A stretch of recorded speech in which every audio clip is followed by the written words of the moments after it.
Hello everyone. आप कैसे हैं? आशा करता हूँ आप स्वस्थ होंगे। हम लोग इस सेशन में आयरन डोम के बारे में जानेंगे। ये इस सेशन का टॉपिक है, भारत के पास भी होगा अपना आयरन डोम। आयरन डोम के बारे में जब भी आपने सुना होगा तो ये सब रिलेटेड है इजराइल से। इजराइल का अपना एक डिफेंस सिस्टम है, उसका उस एयर डिफेंस सिस्टम है, उसका नाम है आयरन डोम।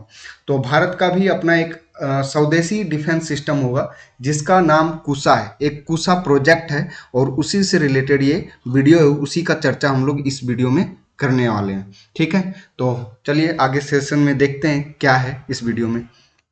तो इजराइल की आयरन डोम प्रणाली, सबसे पहले हम लोग समझेंगे इजराइल की आयरन डोम प्रणाली क्या है। ये आयरन डोम होता क्या है? तो ये न्यूज़ में हाल में ये इसलिए चर्चा में आया था कि फिलिस्तीन का एक कट्टरपंथी समूह हमास है, हमास ने इजराइल पर अटैक कर दिया था 5,000 मिसाइलों के साथ, और इससे उसी समय ये आयरन डोम बहुत अधिक चर्चा में आया। तो आयरन डोम क्या करता है ये देखिए।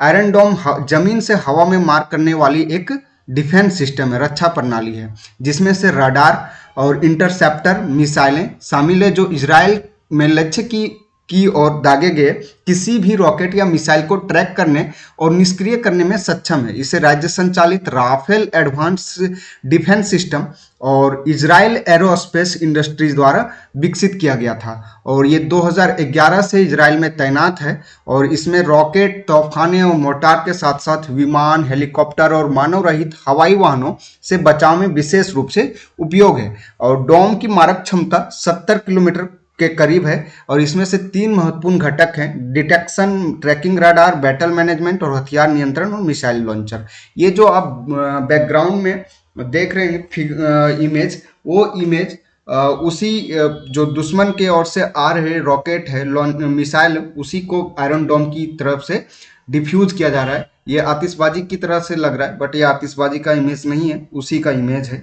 डिफ्यूज करने का इमेज है। ठीक है, नेक्स्ट देखिए।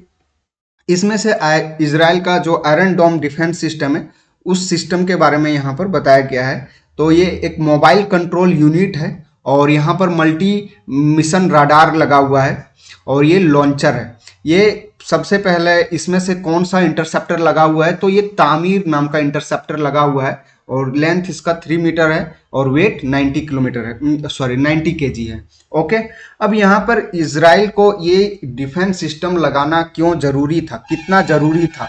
तो इजराइल के लिए डिफेंस सिस्टम लगाना इसलिए जरूरी था क्योंकि उस पर हमास की ओर से, लेबनान की ओर से, ये जॉर्डन की ओर से कभी भी अटैक हो जाता है, तो इसलिए और वहाँ के लोगों को संपर्क, वहाँ के लोगों को सुरक्षित रखने के लिए वहाँ की सरकार ने ये डिफेंस सिस्टम बनाया है और यहाँ पर लगाया है। किसी भी देश को अपने लोगों को सुरक्षित रखने के लिए अपने रक्षा उपकरणों पर अधिक से अधिक खर्च करना ही चाहिए जिससे वहाँ के लोग सुरक्षित रहें। ठीक है, तो आगे देखते हैं ये कैसे काम करता है। देखिए यहाँ पर ये इनेमी रॉकेट फायर्ड करता है, कोई दुश्मन देश है वो रॉकेट फायर्ड करेगा और यहाँ पर रडार डिटेक्शन, रडार है वो डिटेक्ट करता है इसको और ये अपना सिग्नल किसको भेजता है? कंट्रोल सिस्टम एस्टिमेट यूनिट को भेजता है और ये फिर लॉन्चर को भेजता है और इस तरह से ये यहाँ से जो लॉन्चर है वो रॉकेट को छोड़ता है और यहाँ पर ये डिफ्यूज कर देता है, इसको खत्म कर देता है। ठीक है, अब यहाँ पर देखेंगे हम लोग प्रोजेक्ट कुसा के बारे में। प्रोजेक्ट कुसा जो है वो उसी को भारत का आयरन डोम कहा जा रहा है। किसको भारत का आयरन डोम कहा जा रहा है? प्रोजेक्ट कुसा को भारत का आयरन डोम कहा जा रहा है। हिंदी में कुश भी लिखा जाता है और कुसा भी लिखा जाता है, इंग्लिश में कुसा बेसिकली और हिंदी में कुश। तो भारत का एक नया सुरक्षा कवच 2028 से 29 तक सेना में कमांड हो सकता है ये, और ये एक 3 स्तरीय सुरक्षा प्रणाली होगी जो अलग अलग रेंज पर दुश्मनों को ट्रैक करेगा और किसी भी हमले को तबाह कर सकता है ये। ठीक है, तो नेक्स्ट जो है वो ये समझेंगे ये खबर में क्यों आया, खबरों में क्यों है अभी।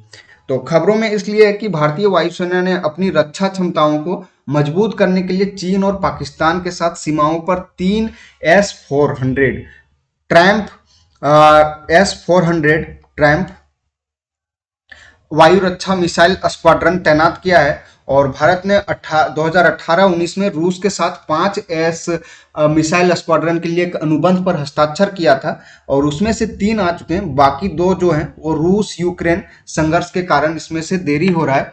और एक अन्य जो विकास में है, भारतीय रक्षा अधिग्रहण परिषद ने हाल ही में प्रोजेक्ट कुशा के तहत भारतीय लंबी दूरी की सतह वायु मिसाइल प्रणाली की खरीद को मंजूरी दे दी है। और इस तरह से हम लोग अभी जो यूज कर रहे हैं वो S-400 को यूज कर रहे हैं। ठीक है, तो S-400 ट्रैम्प मिसाइल सिस्टम क्या है, और यहाँ ये रूस के द्वारा रसिया के द्वारा विकसित किया गया है। और यहाँ पर ये एक मोबाइल सतह से सतह हवा में मार करने वाली मिसाइल है जो विमान, ड्रोन, क्रूज मिसाइल और बैलिस्टिक मिसाइल जैसे विभिन्न हवाई लक्ष्यों को रोकने और नष्ट करने में सक्षम है। और S-400 की मारक क्षमता जो है वो 400 किलोमीटर तक है और 30 किलोमीटर की ऊंचाई, और ये 4 अलग अलग प्रकार के मिसाइलों को एक साथ 36 लक्ष्यों पर हमला कर सकता है। ठीक है, 36 लक्ष्यों पर हमला कर सकता है।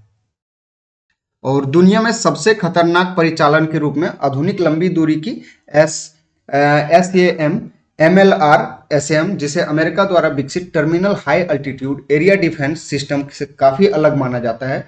और ये जो S-400 ट्रैम्प मिसाइल सिस्टम है, इसको हम भारत ने अभी चाइना के बॉर्डर पर लगाया है और चाइना भी इसी को यूज करता है। हालांकि चाइना के पास अपना एक एयर डिफेंस सिस्टम है, बट उसका जो पावर है वो कम है थोड़ा, इसलिए वो S-400 को ही, वो भी रसिया से ही लेता है और उसी को यूज करता है। ठीक है, जब प्रोजेक्ट कुशा पूरा हो जाएगा 2028-29 तक, तो स्वदेशी रूप से अपना एक भारत का डिफेंस सिस्टम होगा।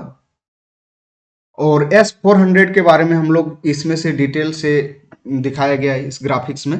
तो यहाँ पर देखिए इसका रेंज जो है वो 400 किलोमीटर तक है और मिनिमम रेंज अगेंस्ट लो फ्लाइंग प्लेन वो है 40 किलोमीटर तक। ठीक, इसमें से इसका मैक्सिमम डिटेक्शन रेंज 600 किलोमीटर है और जो 9M96 मिसाइल है, इसमें मिसाइल का रेंज यहाँ पर बताया गया वो 120 किलोमीटर, 250 किलोमीटर, 400 किलोमीटर का इसमें लगता है। अब यहाँ पर देखिए ये एक ही साथ में नहीं लगता है, इसमें जो कैनिस्टर लगा होता है, वो लॉन्चर जो लगा होता है, उसमें क्या है कि प्रत्येक कैनिस्टर में 4 शॉर्ट रेंज मिसाइल यूज हो सकता है या फिर एक लॉन्ग रेंज मिसाइल यूज हो सकता है। ओके, एक लॉन्ग रेंज या फिर 4 शॉर्ट रेंज मिसाइल यूज कर सकते हैं इसमें। ओके, नेक्स्ट है भारत के लिए महत्व। तो भारत ने चीन और पाकिस्तान के खिलाफ अपनी रक्षा क्षमताओं और निवारक मुद्रा को बढ़ाने के लिए S-400 मिसाइल को खरीदा था। ठीक है, खरीदने का फैसला किया, जो अपनी वायुसेना और मिसाइल शस्त्रागार का आधुनिकीकरण और विस्तार करने के लिए कर रहे हैं। भारत को चीन और पाकिस्तान से 2 मोर्चों पर खतरा है और जो वर्षों से भारत के साथ कई सीमा विवादों और संघर्षों में शामिल है। चीन और पाकिस्तान से हमारी दुश्मनी जगजाहिर है और इसीलिए हमने ये जो भारत ने S-400 है उसको चाइना के बॉर्डर पर लगाया है। ठीक है, तो हिंद महासागर क्षेत्र में चीन की जो बढ़ती उपस्थिति और प्रभाव का मुकाबला करने के लिए भारत का ये अधिग्रहण बहुत ही महत्वपूर्ण है, जहां चीन बंदरगाहों, अड्डों और बुनियादी ढांचा परियोजनाओं का निर्माण कर रहा है और वैश्विक व्यवस्था की अनिश्चितता, अस्थिरता के बीच भारत भी अपनी रणनीतिक स्वायत्तता बनाए रखना चाहता है और अपने रक्षा साझेदारों में विविधता लाना चाहता है। ठीक है, अब प्रोजेक्ट कुशा के बारे में डिटेल से हम लोग पढ़ेंगे अभी यहाँ। तो प्रोजेक्ट कुशा जो है वो कौन बना रहा है?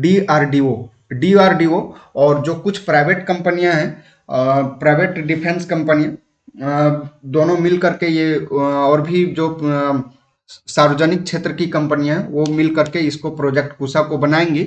और इसमें भारत की एक महत्वाकांक्षी रक्षा पहल है और इसका उद्देश्य है 2028-29 तक अपना एक डिफेंस सिस्टम हो जाना। ठीक है, और लंबी दूरी की वायु रक्षा प्रणालियां लंबी दूरी पर क्रूज मिसाइलों, स्टील्थ फाइटर जेट और ड्रोन सहित दुश्मन के प्रोजेक्टाइल और कवच का पता लगाने और उन्हें नष्ट करने में सक्षम होगी। इसमें से 3 प्रकार के इंटरसेप्टर मिसाइल शामिल होगी, जिसमें से 150 किलोमीटर, 250 किलोमीटर और 350 किलोमीटर की रेंज और उन्नत लंबी दूरी की निगरानी और अग्नि नियंत्रण रडार शामिल होंगे। प्रोजेक्ट कुशा से रूस की जो प्रसिद्ध S-400 प्रणाली और भारत की इजराइल की आयरन डोम प्रणाली है, उसकी प्रभावशीलता की प्रतिस्पर्धा होने की उम्मीद है। ठीक है, और इस तरह से ये वीडियोस खत्म हो गया और हम आगे भी बने रहेंगे। Thank you, all the best.